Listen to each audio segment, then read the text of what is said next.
Bom, então agora nós vamos falar sobre o tratamento da icterícia neonatal, que basicamente ele é dividido em medidas gerais e medidas específicas, né? Então, as medidas gerais, elas incluem a amamentação, né? Então, com a amamentação, a gente tem um aumento do peristaltismo, né? Então, o sistema gastrointestinal, né? Aumento do funcionamento dele, aumento da secreção de bilirrubina, que é basicamente através das fezes. Além disso, né, a gente evitar medicações que são hepatotóxicas, né, que trazem algum dano para o metabolismo hepático. E, especificamente, são basicamente dois tipos de tratamento, que é a fototerapia e a exsanguínea transfusão, que nós vamos falar sobre essas duas agora. A fototerapia, então, é o tratamento de primeira escolha. Ele consiste, né, na verdade, na irradiação de uma fonte de luz para aumentar ali a excreção de bilirrubina. Esse é o papel da fototerapia. Antes de eu falar da fototerapia, eu queria só salientar que ali na icterícia fisiológica, o que a gente faz, né, naturalmente através do banho de sol, de forma mais pontual, mais simples, né, ali, caseira, mas também é uma medida efetiva ali para a gente eliminar a bilirrubina. Isso no caso da icterícia fisiológica. Então, na primeira semana de vida ali da criança, a maioria delas vai apresentar a icterícia neonatal fisiológica e a excreção dessa bilirrubina, que está em excesso, ela vai ser feita basicamente com o uso do banho de sol, tá?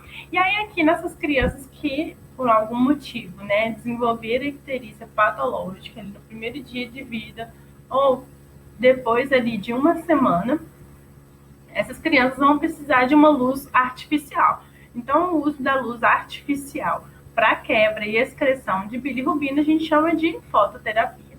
Aí tem alguns tipos de fototerapia relacionados aqui com o tipo de lâmpada, tá? Que eu não quero me ater muito a isso, né? Mas a fototerapia convencional são as lâmpadas fluorescentes brancas, né? A gente tem até no laboratório lá um exemplo. Então, a gente vai colocar o neném, ele pode estar tanto no berço quanto na incubadora, né? Nós comentamos sobre isso. As fototerapias com a luz azul. Então, a luz azul, ela tem um benefício superior do que da fluorescente branca, que é a excreção mais rápida de bilirrubina, então a criança tende a melhorar mais rapidamente. Mas, em contrapartida, ela tem um efeito tóxico ali para os profissionais, né, de lidarem ali com aquela luz, né, cefaleia, tontura. E também a gente está vendo o neném todo azul. Então, a gente não consegue ver, por exemplo, se o neném tivesse cianótico. Então, aqui seria a luz fluorescente, né, convencional, é desse tipo aqui que a gente tem no laboratório. E aqui é a luz azul, então a gente está vendo tudo azul, a gente não consegue perceber se o neném está de alguma coloração diferente. Então, aqui é um foco de luz também azul. Lâmpadas halógenas, então, são esses focos de luz, né? E aí eles vão ser interessantes com os nenéns menorzinhos, né? A lâmpada fluorescente refletora, então refletor é aquilo que bate e volta, né? Então ele consegue atingir de forma mais eficiente de toda a superfície do neném. Fototerapia por fibra ótica, então é a gente colocar ali num colchãozinho mesmo a fototerapia, tá bom? A questão luminosa tá ali no colchão. Isso também é muito comum com o neném prematuro. Então, aqui o exemplo, então, para vocês verem, né? Então, a fototerapia com a lâmpada, né? Halógena, então seria o foco de luz. E esse daqui é o da fibra ótica, né? Que eu falei com vocês. Então, aqui tá o colchãozinho, né? Ligado nesse aparelho. E aí o neném é colocado em cima desse colchãozinho.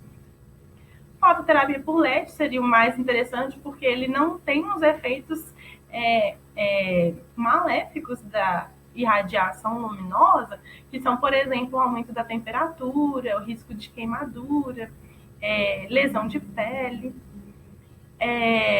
E é exatamente isso que a gente está colocando aqui como alterações, né? Então, questão da pele da criança, né? Aspecto de bronzeado. Algumas crianças vão apresentar lesões cutâneas, vão aumentar a temperatura da pele, tem uma dificuldade ali de amamentação associada. Gente, risco de lesão de retina, né, dos olhos da criança pode desenvolver até uma cegueira por causa disso, por causa da fototerapia. Então, por isso, a gente tem que sempre proteger os olhinhos, que nós vamos falar aqui mais pra frente. Aumento das perdas de água insensíveis, né? Perdas insensíveis de água são aquelas perdas de água que a gente não consegue mensurar, por exemplo, da evaporação pela pele. E isso relacionado com a desidratação, porque se tem um aumento da temperatura corporal, eu tenho ali para poder regular, né, a temperatura corporal, eu tenho ali a produção de suor, né, e liberação de calor através de água, então por isso uma situação de desidratação. Então aqui outros, o aparelho, né, do LED, né, que seria o mais adequado. E aí, então, os cuidados de fototerapia, né? Então, como eu mencionei com vocês, né? Os cuidados ali com o protetor ocular, né? De preferência ali que ele seja de velcro para fixar. Porque se eu coloco ali, por exemplo, um microfore para fixar esse protetor ocular, aquele microfore também para o recém-nascido ele pode dar lesão de pele nele. Esse protetor ocular ele tem que ser trocado, tá? Toda vez que a gente der o banho na criança. A gente tem que deixar o neném despido, né? No máximo ali com a fraldinha aberta, para poder pegar todo o corpinho dele e ser irradiado ali pela fototerapia. A distância é importante justamente por causa dessa questão de risco de queimadura e de aumento da temperatura corporal. Então, ali, 30 centímetros é o ideal, a não ser os focos de luz, né, que são dos halógenos, e aí a gente fica um pouquinho mais distante de 50 centímetros, tá? Então, aqui uma imagem para vocês, né, duas fotos, estão aqui neném recebendo fototerapia. Bonitinho, né? Parecendo que ele tá ali tranquilo de boa no sol. Mas recebendo fototerapia. Então aqui o protetor ocular de velcro. Então esse aqui tá ruim porque é o que é fixado com o microfone, tá? Ele tá recebendo a dieta através do copinho. Bom, os olhinhos do neném, então como ficar a maior parte do tempo do dia assim fechados, né, com o protetor ocular, a gente precisa fazer a higiene adequada e na hora de amamentar, né, na hora da criança ter ali contato com os pais, é bom retirar para ele ter, né, desligar ali o aparelho para ele poder ter esse contato, né, visual ali com os familiares. Hidratação, né, então se ele está numa situação de desidratação, né, então, o médico vai prescrever uma hidratação suplementar, né, que a gente precisa dar. Estimular o aleitamento materno, como eu falei, ele favorece, né, o peristaltismo ali, reposição hídrica. E vamos avaliar, então, a questão da hidratação. Então, as mucosas, né, então, cavidade oral, cavidade ocular, a fontanela. Fontanela são as moleiras. Então, a gente tem duas. Normalmente, os nenéns nascem com a fontanela posterior fechada. E a fontanela bregmática, ou anterior, que é essa daqui de cima, ela nasce aberta, né, para o desenvolvimento ali do neném. Nós vamos falar sobre isso mais para frente na aula de exame físico de recém-nascido. Mas essa fontanela ela tem que estar plana. Se ela tiver afundada, deprimida, isso está me indicando, então, uma situação de desidratação. Por isso, avaliar. E avaliar a urina também. Bom, verificar o funcionamento do aparelho, né, muito importante, controle de temperatura, né, da criança ali a cada 2 horas, mudança de decúbito, evitar deixar a criança na posição ventral. Não sei se mostrei para vocês, né, a posição adequada para a criança dormir é a posição dorsal. E falar com a mãe, isso aqui é muito importante, de não querer passar creminho, um óleozinho na criança, que as mães às vezes querem fazer isso, né, faz parte do cuidado ali materno. Só que essas substâncias elas vão propiciar uma situação de queimadura, né? Então a gente não deve passar nada ali na pele da criança. Tecido branco, isso é muito legal, né? Não sei se vocês sabem sobre isso. Então a cor branca ela tende a refletir a luz, né? Enquanto, por exemplo, o preto ele absorve toda a luz. Então, ideal a gente colocar ali o forrinho tudo branco ali, né, do neném para poder refletir a luz e ele receber mais fonte de luz. Coletar a amostra de sangue, né? Então nós falamos lá no diagnóstico que a gente vai fazer esse acompanhamento. Então, aqui também pensando no tratamento da fototerapia, a gente tem que manter aqui a coleta de bilirrubina para acompanhar a progressão, ou melhor, a regressão ali dos valores de bilirrubina. Então, aqui mais uma imagem, né? Aqui está com erro, porque esse neném está em posição ventral. Como eu falei, isso aqui é risco para ele ter uma situação de apneia. E aí, o outro método para a gente tratar, então, a icterícia neonatal é a exsanguinotransfusão. O que é isso? É a retirada de sangue, é trocar, né, o sangue do neném. É uma transfusão sanguínea, mas é uma transfusão em que eu retiro o sangue do neném e coloco o sangue no neném. Então, é como se eu fizesse uma espécie de hemodiálise, mas não é no sentido de filtrar o sangue, de tirar as toxinas. Né? O que eu quero tirar ali, então, são as hemácias e bilirrubinas ali, que estão em excesso. Né? Hemácias que são quebradas, bilirrubinas ali que estão em excesso, que estão dando essa coloração amarelada da pele. É um método, apesar de invasivo, né? Um método que tem muitos riscos, né, para criança, mas é um método muito eficiente. A gente vai fazer isso quando a gente não conseguir, né, pela fototerapia, reduzir os níveis séricos ali de bilirrubina, e também em situações em que eu tenho hemólise, né? Então, a gente falou naquela aula de incompatibilidade de fator RH, naquela doença eritroblastóide hospital, em que há incompatibilidade materno-fetal, né? As hemácias da mãe destruindo as do filho. E aí, então, por exemplo, numa situação dessa, eu preciso fazer a exsanguinotransfusão para tentar interromper esse processo, para eu parar e tirar aqueles anticorpos ali que estavam destruindo as hemácias. E também nos recém-nascidos prematuros com valores importantes de bilirrubina aqui, como no exemplo. Então, o processo é basicamente esse. Vou acessar o acesso venoso umbilical, né? Então, tem o sangue do doador aqui entrando e saindo, então, esses artículos que a gente falou, tá bom? Então, essa é a exsanguínea transfusão. É um procedimento médico, né? Que a enfermagem participa, e por isso eu não vou detalhar com vocês o procedimento, eu vou enfocar apenas na parte da enfermagem, tá? Então, aqui é como que faz a escolha do sangue, que não é a gente que faz. E aqui é a técnica, né? Então, a parte da enfermagem que eu quero que vocês saibam, eu preciso, né, fazer ali a contenção mecânica, física do recém-nascido.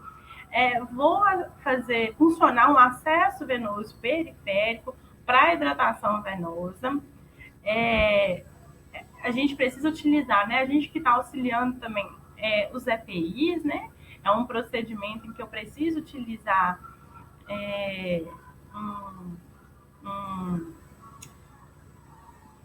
um procedimento que eu preciso utilizar materiais estéreis, né? Então, além da touca e da máscara, avental e luvas estéreis.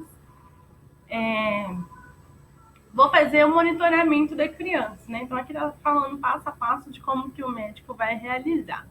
E aí eu preciso monitorar essa criança. Então, tendo alterações ali de frequência cardíaca, de saturação, a gente precisa parar o procedimento, porque está mostrando que essa criança está descompensando. Da mesma forma que a gente acompanha o paciente que está fazendo hemodiálise ou está recebendo uma transfusão sanguínea. Então, a gente vai ali verificar funções vitais, né, os dados vitais, além de glicemia, bilirrubina e eletrólitos. Se eu precisar parar, então retorno ali para a minha fototerapia e vou continuar monitorizando essa criança. Algumas complicações, né, que podem ter arritmia, infecções, perfurações de vasos, leucopenia, que é redução do número de leucócitos, né, que são as células de defesa, disfunção gastrointestinal e hepática, instabilidade térmica, entre outros. Quando a minha bilirrubina ela está alta, né, que eu vou precisar fazer esse tipo de intervenção, né, de tratamento, é porque ela chegou num nível que a gente fala que é tóxico, que ela pode ter uma impregnação no cérebro, que eu chamo de kernícteros. Então, kernícteros é quando a bilirrubina indireta, ela impregna ali no cérebro. E a bilirrubina indireta, ela não consegue ser excretada, né, com valores ali superiores a 20. E a encefalopatia, então, quando eu impregno no cérebro, ali a bilirrubina, ela vai causar danos no sistema nervoso, que é a encefalopatia. E aí tem um quadro neurológico importante. Aqui está mostrando para vocês, então, a criança ictérica e a criança com kernícteros. Kernícteros, então, é a bilirrubina empregada no cérebro. Aqui numa imagem de tomografia, a gente está vendo aqui que tem uma coloração diferenciada, mas se eu fosse é fazer aqui, avaliar aqui, né, no cérebro mesmo. Eu tô vendo a coloração amarelada, que vocês estão enxergando aqui. E aí, gente, quando a gente tem essa situação de encefalopatia, a gente tem 4 estágios ali que a criança vai mostrar pra gente que já aconteceu uma impregnação no cérebro e já está dando, já está tendo danos ali cerebrais. Então, na primeira fase, a criança se torna hipotônica, letárgica, está com dificuldade de sucção, está chorosa. E aí, depois, na segunda fase, ela faz o contrário, a hipertonia com tendência à espasticidade. O que é isso? São os espasmos musculares, são aqueles movimentos musculares descontrolados, semelhantes àqueles movimentos que acontecem na convulsão, associado também com febre. Aí depois esse neném parece pra gente que melhorou, e aí isso aqui é uma evolução, né? São fases. Se eu consigo intervir nas fases, não vai progredir dessa forma.